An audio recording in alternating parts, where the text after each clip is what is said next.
الحمد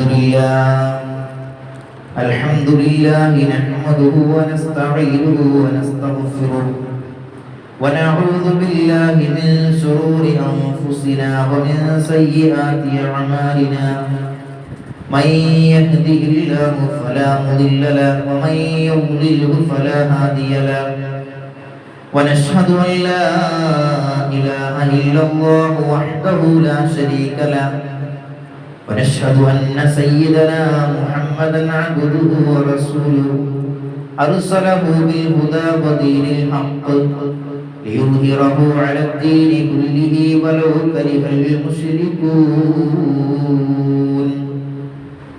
أعوذ بالله من الشيطان الرجيم. بسم الله الرحمن الرحيم.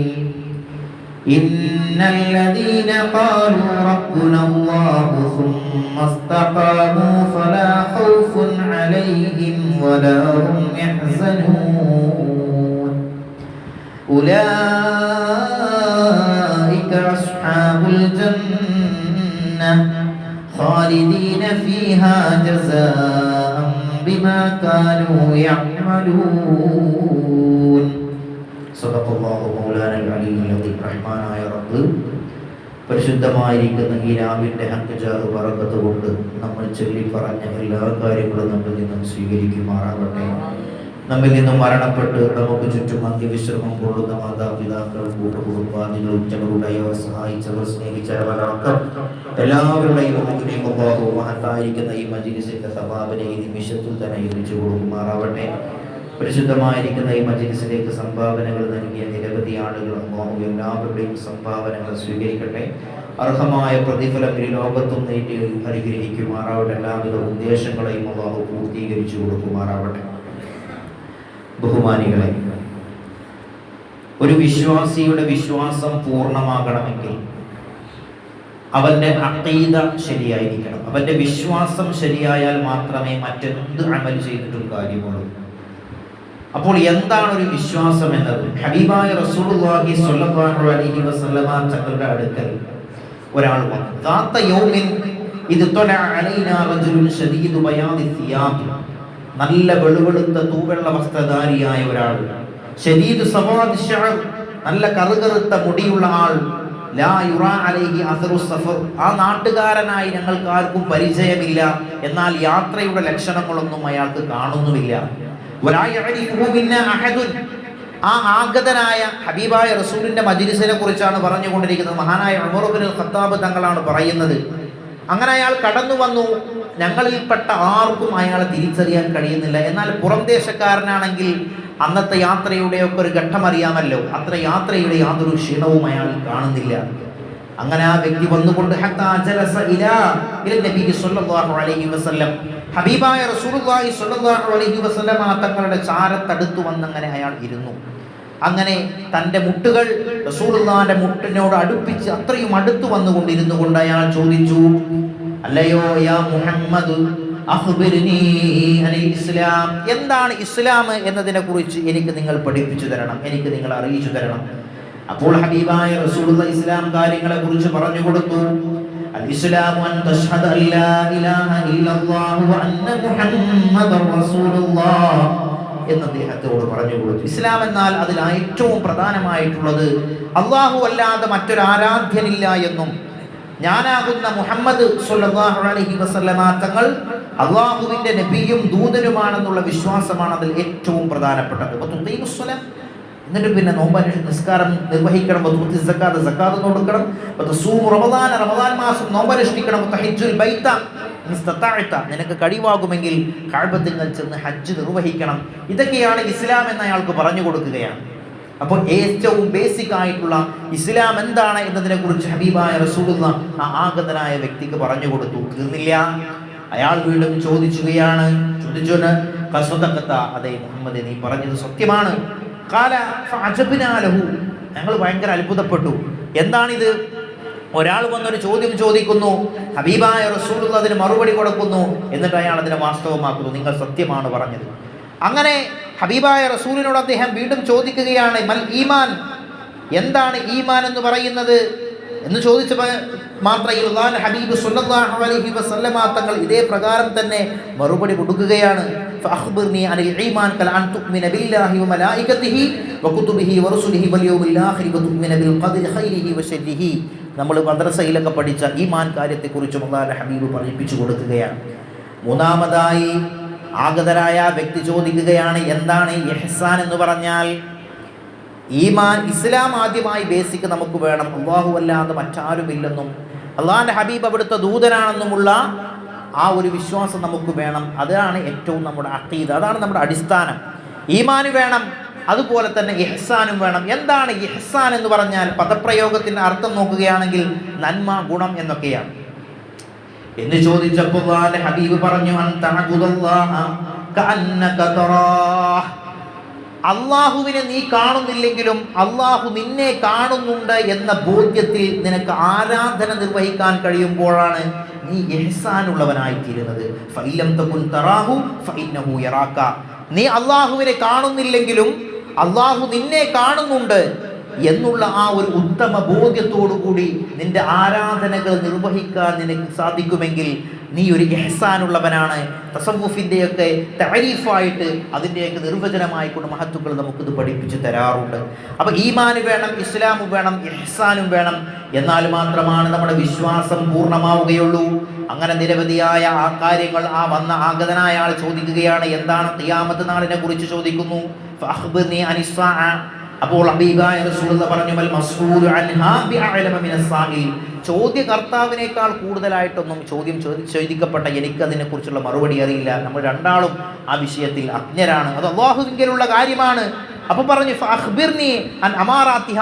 അങ്ങനെയെങ്കിൽ ഖിയാമത്ത് നാളിൻ്റെ അടയാളങ്ങളെക്കുറിച്ച് എനിക്ക് പഠിപ്പിച്ചു തരണമെന്ന് ആ ആഗതനായ വ്യക്തി ഹബീബായ റസൂലുള്ളാഹി സ്വല്ലല്ലാഹു അലൈഹി വസല്ലമ തങ്ങളോട് ചോദിച്ചപ്പോൾ പറഞ്ഞു, അൻതലിദൽ അമതു റബ്ബതഹാ.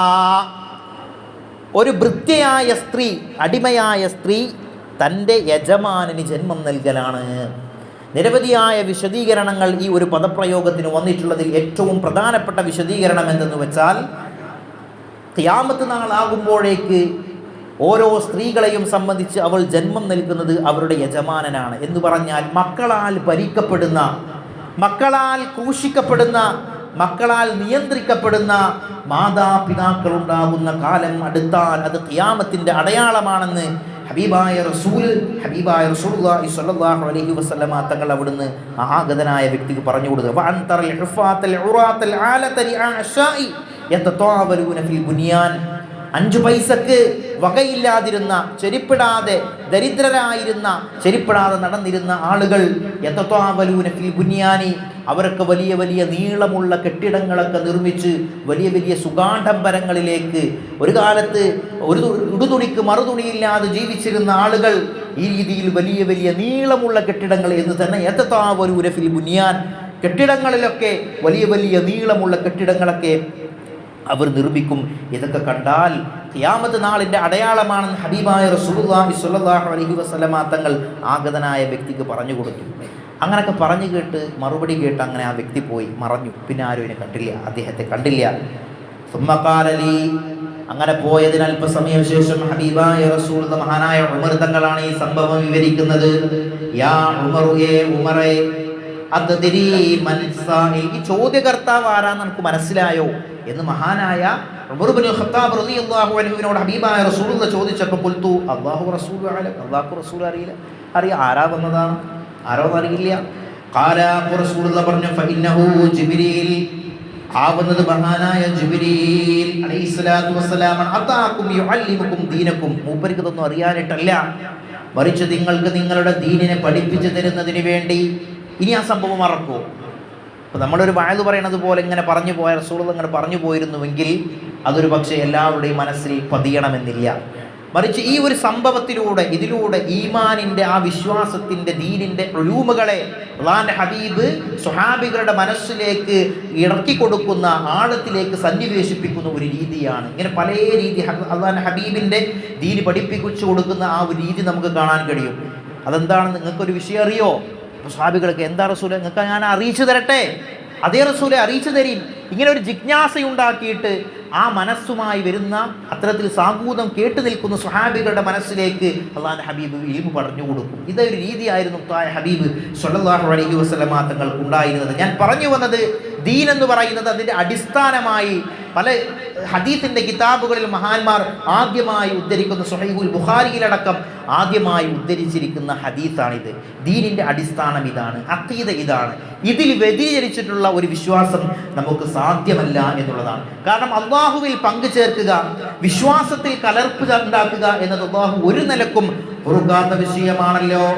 ഇന്നല്ലാഹ ലാ യഗ്ഫിറു അൻ യുശ്റക ബിഹി വയഗ്ഫിറു മാ ദൂന ദാലിക ലിമൻ യശാ.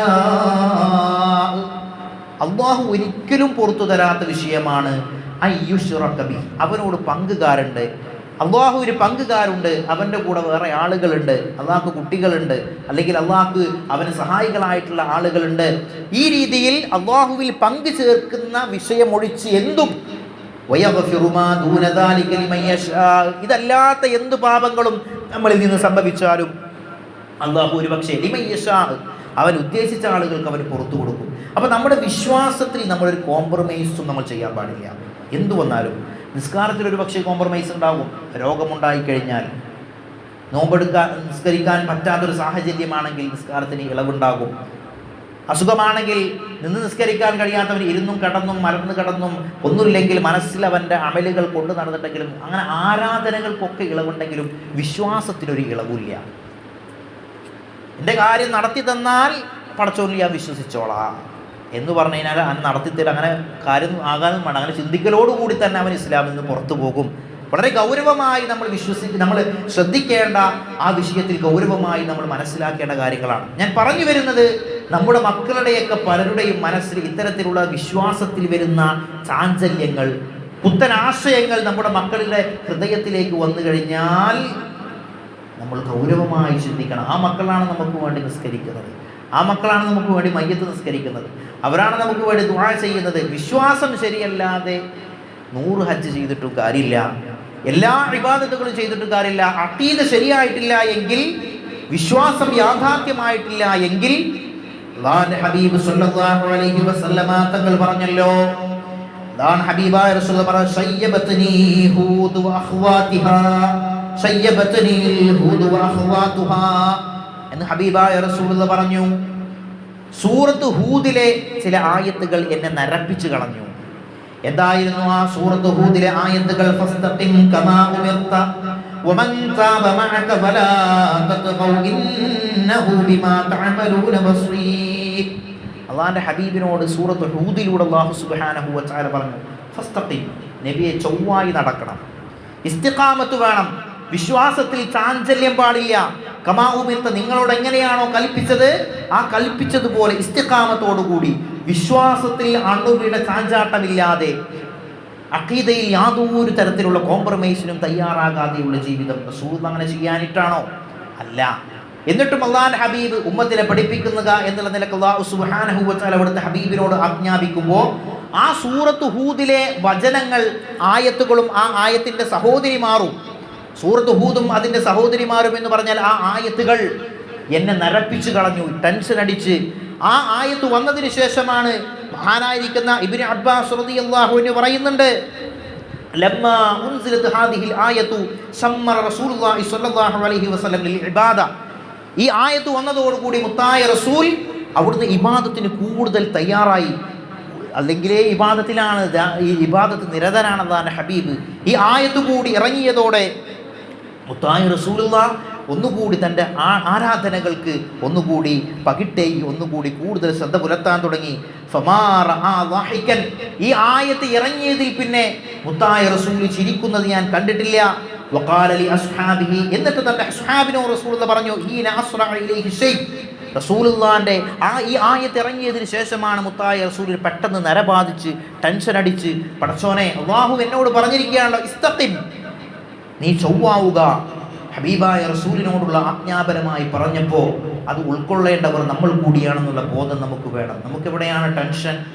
നമ്മുടെ ജീവിതത്തിൻ്റെ ഭൗതികമായിട്ടുള്ള കാര്യങ്ങൾ നേടിയെടുക്കുന്നതിൻ്റെയും വാരിക്കൂട്ടുന്നതിൻ്റെയും ഇടയിൽ നമുക്ക് ഈ ഇസ്തിഖാമത്തിനെ കുറിച്ചും നമ്മുടെ വിശ്വാസം യഥാർത്ഥ റൂട്ടിലാണോ, അഹ്ലുസുന്നത്തി വൽ ജമാഅത്തിന്റെ യഥാർത്ഥ വിശ്വാസത്തിലാണോ നമ്മൾ പോയിക്കൊണ്ടിരിക്കുന്നത് എന്നതിനെ കുറിച്ച് പോലും ചിന്തിക്കാനും അതിനെക്കുറിച്ചൊന്നും ആലോചിക്കാനും നമ്മുടെ തലമുറ, നമ്മുടെ മക്കൾ യഥാർത്ഥ ഈ അഹ്ലുസുന്നയുടെ പരിശുദ്ധമായിരിക്കുന്ന മഹാനന്മാരായിരിക്കുന്ന നമ്മുടെ പൂർവ്വസൂരികൾ കാണിച്ചു തന്ന ഈ പാന്താവിലൂടെ തന്നെയാണോ അവർ സഞ്ചരിച്ചു കൊണ്ടിരിക്കുന്നത്? നമ്മുടെ വിശ്വാസമല്ലാത്ത എന്തെങ്കിലും പ്രത്യേകമായ ശൈലികൾ അവരിൽ നിന്നുണ്ടോ എന്ന് വീക്ഷിക്കുവാനും അത് മനസ്സിലാക്കുവാനും ഒന്നും നമ്മൾ തയ്യാറാകുന്നില്ല, അല്ലെങ്കിൽ സൗകര്യപൂർവ്വം നമ്മൾ അതൊക്കെ കണ്ടില്ല എന്ന് നടിക്കുന്നു എന്നുള്ള ഒരു യാഥാർത്ഥ്യം നമുക്ക് മുമ്പിലുണ്ട് എന്നുള്ളതാണ്. അതാണ് ഇന്നല്ലദീന ഖാലൂ റബ്ബുനല്ലാഹു സുമ്മ ഇസ്തഖാമു ഫലാ ഖൗഫുൻ അലൈഹിം വലാ ഹും യഹ്സനൂൻ. ഇത്തരത്തിൽ ഇസ്തിഖാമത്ത് ഉണ്ടായി കഴിഞ്ഞാൽ, യഥാർത്ഥ വിശ്വാസത്തിൽ അടിയുറച്ചു നിൽക്കാൻ നമുക്ക് സാധിച്ചാൽ, പിന്നെ അത്തരക്കാരായ ആളുകൾക്ക് ഫലാ ഖൗഫുൻ അലൈഹിം വലാ ഹും യഹ്സനൂൻ, അവർക്ക് പേടിയില്ല, അവർക്ക് ടെൻഷനില്ല. അങ്ങനെ യഥാർത്ഥ ഇസ്തിഖാമത്തിലുള്ള ആളുകളെയാണ് അല്ലാഹുവിൻ്റെ ഔലിയാക്കൾ എന്ന് പറയുന്നത്. അവരെക്കുറിച്ചും അല്ലാഹു പരിശുദ്ധ ഖുർആനിലൂടെ പറഞ്ഞത് അലാ ഇന്ന ഔലിയാ അല്ലാഹി ലാ ഖൗഫുൻ അലൈഹിം വലാ ഹും യഹ്സനൂൻ. ഞാൻ പലപ്പോഴും പറയാറുള്ളത് പോലെ അല്ലാഹുവിൻ്റെ ഔലിയാക്കൾ എന്ന് പറയുന്നത് ആ ഒരു രൂപത്തിനും കോലത്തിലും ഇങ്ങനെ തസ്ബീഹ് പിടിച്ച് നടക്കുന്ന ആളുകൾ നമ്മളൊക്കെ തന്നെയാണ് അല്ലാഹുവിൻ്റെ ഔലിയാക്കൾ. പക്ഷേ നമുക്ക് ഇസ്തിഖാമത്ത് ഉണ്ടാവണം. ഇസ്തിഖാമത്തുണ്ടായി യഥാർത്ഥ വിശ്വാസത്തിൽ അടിയുറച്ചുകൊണ്ട് ഒരു അംശം പോലും കോംപ്രമൈസ് ചെയ്യാതെ വിശ്വാസത്തിൽ തുടരാൻ നമുക്ക് കഴിഞ്ഞാൽ നമ്മളൊക്കെ അല്ലാഹുവിൻ്റെ അടുത്ത ആളുകളാണ്. അതാണ് ഔലിയാ അല്ലാഹ്, അല്ലാഹുവുമായി അടുത്ത ആളുകളാണ്. അതുകൊണ്ട് നമ്മുടെ കണ്ണിൽ മിന്നുന്നതെല്ലാം പൊന്നല്ല. നമ്മൾ യഥാർത്ഥത്തിൽ നല്ലതാണെന്ന് കരുതുന്ന കാര്യങ്ങൾ, ഇത് ഞാൻ ചെയ്യുന്നത് നല്ലൊരു കാര്യമാണല്ലോ, അങ്ങനെ ചെയ്യാലോ, അത് നല്ലൊരു കാര്യമല്ലേ എന്ന് നമ്മൾ ചെയ്യുന്ന എല്ലാ കാര്യങ്ങളും ഒരു പക്ഷേ നല്ലതാവണമെന്നില്ല. അതുകൊണ്ട് യഥാർത്ഥ വിശ്വാസം എന്താണെന്നത് മനസ്സിലാക്കൽ, അഖീദ എന്താണെന്ന് മനസ്സിലാക്കൽ നാം ഓരോരുത്തരുടെയും ബാധ്യതയാണ്. പരിശുദ്ധ ഖുർആനിൽ അല്ലാഹു തആല പറയുന്നല്ലോ, വഅസാ അൻ തക്റഹു ശൈഅൻ വഹുവ ഖൈറുൽ ലക്കും. നിങ്ങളൊരു വിഷയത്തെക്കുറിച്ച് നിങ്ങൾ വെറുക്കും, അതെനിക്ക് വേണ്ട, അതൊരു കറാഹത്ത്, ഒരു വെറുപ്പുണ്ടാകും. പക്ഷേ യഥാർത്ഥത്തിൽ വഹുവ ഖൈറുൽ ലക്കും, അത് നിങ്ങൾക്ക് നല്ലതായിരിക്കും, പക്ഷെ നിങ്ങൾക്ക് അതറിയില്ല, അല്ലേ? വഹുവ ഖൈറുൽ ലക്കും വഅസാ അൻ തുഹിബ്ബു ശൈഅൻ. ഒരു വിഷയത്തെക്കുറിച്ച് നിങ്ങൾ ചിന്തിക്കും, ഇതെനിക്ക് ഭയങ്കര ഇഷ്ടപ്പെട്ടതാണല്ലോ, അത് ഏറ്റവും നല്ലതായിരിക്കും എന്ന് നിങ്ങൾ കരുതും, പക്ഷേ വഹുവ ശർറുൽ ലക്കും, അത് നിങ്ങൾക്ക് ഷർറായിരിക്കും. വല്ലാഹു യഅലമു വഅൻതും ലാ തഅലമൂൻ. യഥാർത്ഥത്തിൽ അറിയുന്നവൻ അല്ലാഹുവാണ്, നിങ്ങൾക്കൊന്നും അറിയില്ല. അതുകൊണ്ട് അല്ലാഹു അവൻ്റെ യഥാർത്ഥ പാഥാവിലേക്ക്, സിറാത്തുൽ മുസ്തഖീമിലേക്ക് നമ്മൾ കടക്കണമെങ്കിൽ ഈ യഥാർത്ഥ വിശ്വാസം നമുക്ക് വേണം. അത് എവിടുന്ന് കിട്ടും? അതാണ് നമുക്ക് പൂർവ്വസൂരികളായ ആളുകൾ കാണിച്ചു തന്നിട്ടുള്ള മാർഗം. അതിൽ നിന്ന് വിഭിന്നമായി പുത്തനാശയക്കാർ കടന്നു വരുമ്പോൾ അതും അങ്ങനെയല്ലേ? 10-20 കൊല്ലം 10-50 കൊല്ലം ദീനിയായ ക്ലാസ്സുകളിലും പഠന ക്ലാസ്സുകളിലും ദീനിയായ രംഗത്തും സജീവമായിട്ട് ഒരു 10 മിനിറ്റ് വീഡിയോ കാണുമ്പോഴേക്ക് ചഞ്ചലമാകുന്ന നമ്മുടെ വിശ്വാസമാണെങ്കിൽ നമുക്ക് ഇസ്തിഖാമത്ത് ഉണ്ടായിട്ടില്ല. അതുകൊണ്ട് നമ്മുടെ ആരാധനകളൊക്കെ ഇന്ന സ്വലാത്തി വനുസുക്കി വമഹയായ വമമാതി ലില്ലാഹി റബ്ബിൽ ആലമീൻ എന്ന് നമ്മൾ എല്ലാ ദിവസവും വജ്ഹുദുൽ ചൊല്ലുമ്പോൾ അത് കളവാകുന്നതിനെ പേടിക്കണമെന്ന് മഹാനായ ഇമാം ഗസ്സാലി റളിയല്ലാഹു അൻഹു പറയുന്നുണ്ട്. നമ്മൾ എല്ലാ ദിവസവും പ്രതി എൻ്റെ നിസ്കാരവും എൻ്റെ ആരാധനയും എൻ്റെ ജീവിതവും എൻ്റെ മരണവും ഒക്കെ അല്ലാഹുവിനാണ് എന്ന് പറയുമ്പോൾ ദിവസവും നമ്മൾ കളവ് പറഞ്ഞുകൊണ്ടിരിക്കുകയാണോ എന്നുള്ള പേടി നമുക്ക് വേണം. കാരണം യഥാർത്ഥത്തിൽ അങ്ങനെയാണോ? എൻ്റെ ജീവിതം അല്ലാഹുവിനാണ് പരിപൂർണമായി ഞാൻ സമർപ്പിച്ചിട്ടുണ്ടോ? എൻ്റെ മരണവും അല്ലാഹുവിൻ്റെ മാർഗത്തിലായിരിക്കുമോ? എൻ്റെ ആരാധനകൾ, എൻ്റെ മറ്റു കർമ്മങ്ങൾ ഇതെല്ലാം അല്ലാഹുവിൻ്റെ മാർഗത്തിലാണോ എന്ന് ഉറപ്പുവരുത്താതെ നമ്മൾ ഈ ലോകത്ത് നിന്ന് വിട പറയേണ്ടി വന്നാൽ നഊദു ബില്ലാഹ്, അല്ലാഹു കാത്തുരക്ഷിക്കുമാറാവട്ടെ. അത്തരത്തിലുള്ള ഫസ്തഖിം കമാ ഉമിർത എന്ന് ഹബീബായ റസൂലിനോട് അല്ലാഹു തആല പറഞ്ഞപ്പോൾ അവിടുന്നുണ്ടായ ആ ഒരു ബേജാറ്, അത്തരത്തിലുള്ളൊരു ബേജാറ് നമുക്കും വേണം. അല്ലാഹു പരിശുദ്ധമായ കലാമായ അല്ലാഹുവിൻ്റെ ഖുർആൻ സംസാരിക്കുന്നത് നാം ഓരോരുത്തരുമാണ്. അല്ലാഹു ഹബീബിനോടാണ് ഇത് ഇറക്കപ്പെട്ടതെങ്കിലും അതിൻ്റെ ഓരോ വചനങ്ങളും കലാമുല്ലാഹുവിൻ്റെ സംസാരം നമ്മോടാണെന്നുള്ള ആ ഒരു ഓർമ്മ നമുക്കെല്ലാവർക്കും വേണം. അങ്ങനെ അല്ലാഹുവിൻ്റെ ദിക്റിൽ നിന്ന് നമ്മൾ തിരിഞ്ഞു കളഞ്ഞാൽ എന്താണ്? എന്ന് പരിശുദ്ധമായ ഖുർആനിലൂടെ അല്ലാഹു തആല പറയാണ്, ആരെങ്കിലും എൻ്റെ സ്മരണയെ തൊട്ട്, എന്നെ ഓർക്കുന്നതിനെ തൊട്ട്, എൻ്റെ വഴിയെ തൊട്ട് ആരെങ്കിലും തിരിഞ്ഞു കളഞ്ഞാൽ അവർക്ക് വളരെ ലീക്കായ, വളരെ പ്രയാസമുള്ള, വളരെ കുടുസായ, വളരെ ടെൻഷനും പ്രയാസവും ബുദ്ധിമുട്ടുകളും നിറഞ്ഞ ജീവിതമായിരിക്കും അവരുണ്ടായിരിക്കുക എന്ന് പരിശുദ്ധമായ ഖുർആനിലൂടെ അല്ലാഹു തആല പറയും.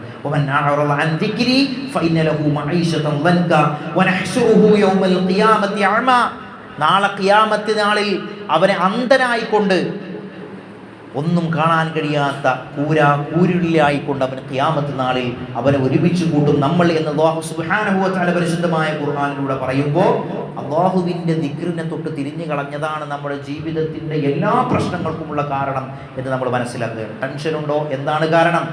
അല്ലാഹുവിൻ്റെ ദിക്റിനെ തൊട്ട് നമ്മൾ തിരിഞ്ഞു കളഞ്ഞു. അള്ളാഹിനെ കുറിച്ചുള്ള ബോധമില്ലാതെയായി നമ്മുടെ ജീവിതത്തിൻ്റെ ഓരോ ഘടകങ്ങളിലും അള്ളാഹ് എന്നുള്ള പരിശുദ്ധ ദീൻ എന്ന പാർട്ട് നമ്മൾ രണ്ടാമതാക്കി വെച്ചു.